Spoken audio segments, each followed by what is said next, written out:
Sia, welcome to the show, brother. How are you? Good, thanks.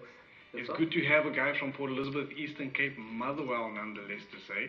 You know, you are doing phenomenal things in Motherwell. Tell us a little bit about yourself and the business that you hold. Okay, there's quite a lot to say, but I think I'm going to stick with being an entrepreneur. I really regard myself as a social entrepreneur. Yeah, we're quite busy in Motherwell, as you know. I mean, Motherwell is probably the biggest township in the metro, and we're quite passionate and we love the place. So just to give you a bit of background in terms of my business, as I said that, you know, the business is actually silence dynamic trading. And I think when we started as a trading business, just like anybody else. But we identify opportunities.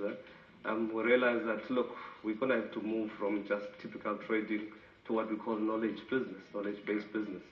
So that's pretty much what we do. So what we do, we actually go around, we look for opportunities, and our key focus area really has got to do with enterprise development, entrepreneurship, and the idea really is just to create jobs in the township. As you know that most of our young people, they are there, unemployed. See, you guys have a lot of stuff going on. You know, your own business acumen, your helps development programs that you're reaching out to teach other individuals what exactly to do. What is your passion behind, you know, getting up in the morning and going to work and doing all of these things? Look, as I said that I'm a social entrepreneur, and obviously we see things every day. You know, we've grown up in the township.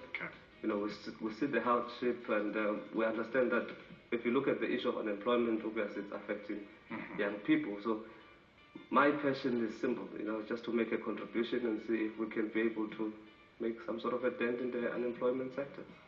You guys started a phenomenal brand called 469. Yeah. We've been to your place a couple of times. Laz McKay has had his birthday party at one of your events. How did the birth of 469 come out? Because you got more than one faction. I know you have car wash, you have the Bristol bar, and you have everything else that goes with it. So how did 469 become the big baby that it is today? Look, 469 is really a guinea pig. As I said that when we started, as obviously Silas, we looked for business opportunities in the township, and we said, look, let's use Motherwell as a base. So what we've done, obviously, we went to the government, which is in Motherwell, we've got an urban renewal, and we said, look, guys, we would also like to make a contribution, and we see that we've got buildings that are sitting idling, and we understand that the issue of unemployment is quite huge, so what can we do? So obviously through the talking back and front, we've agreed on some sort of a program. So when we started 469, we started it as a car wash, which was part of the incubation process. We said our key focus area, as I indicated, is that we want to demonstrate that we can grow enterprises. We want to demonstrate that we can create entrepreneurs. And most importantly, the end result has to be job creation. So when we started as a car wash, and obviously just like any typical young person who enters the business, there's obviously no funding. We said, let's look at the model in which we can obviously fundraise. And by doing that, we started entering for competitions. We entered for SAB Kickstart in 2012.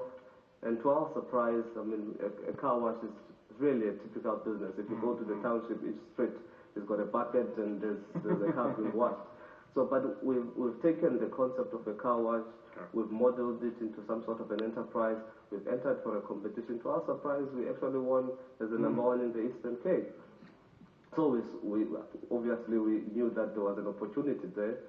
So we decided, okay, let's look for another opportunity, let's look for another competition, because it was our approach in terms of fundraising, and we entered for the Cedar Small Stars competition. And even there, you know, the same concept, we actually won in the Eastern Cape. So that really is the back of 469. But as you just alluded to the fact that we no longer just have a 469 car wash, we've got 469 transport services, we've got 469 Bar Lounge.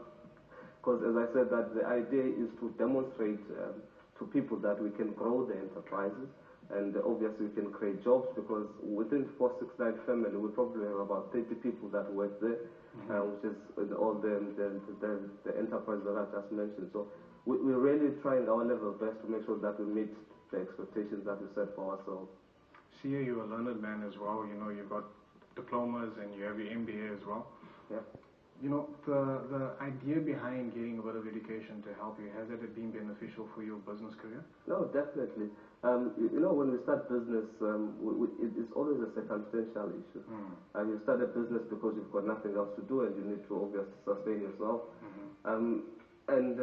Obviously, once you've emerged from that situation where you take the business seriously as something that you want to grow, I think you're going to need different trades, tools of trade, and I think one of the things that I'm always very passionate about from the early ages was that education is the key, because you can have the passion for business, but I think to actually make sure that you close the loop, you need to have the competence of the business, and I think that's why we've evolved from a typical trading business as Silas to what we call a knowledge base, because within the process we've acquired knowledge, and obviously they came through the formal qualifications that enables us to be able to compete in the business sphere, but it also gives us, as I said, that we're a different jargon of a business, because we're not your typical business. We go out there, we scout for opportunities that requires competence. You do research, you talk to people, so I think that has been the competitive edge, and it's something that I always emphasize, that if you're an entrepreneur, I understand that we all start a business based on a circumstance, we need to survive, or you start a business because you're passionate about something. But if you're going to have to look at the nuts and bolts of the business, it is quite imperative that you support that with the competence, which can only be acquired through education. So we're going to be talking to you in a little bit, giving some time for you guys to get back, get more comfortable, and we'll see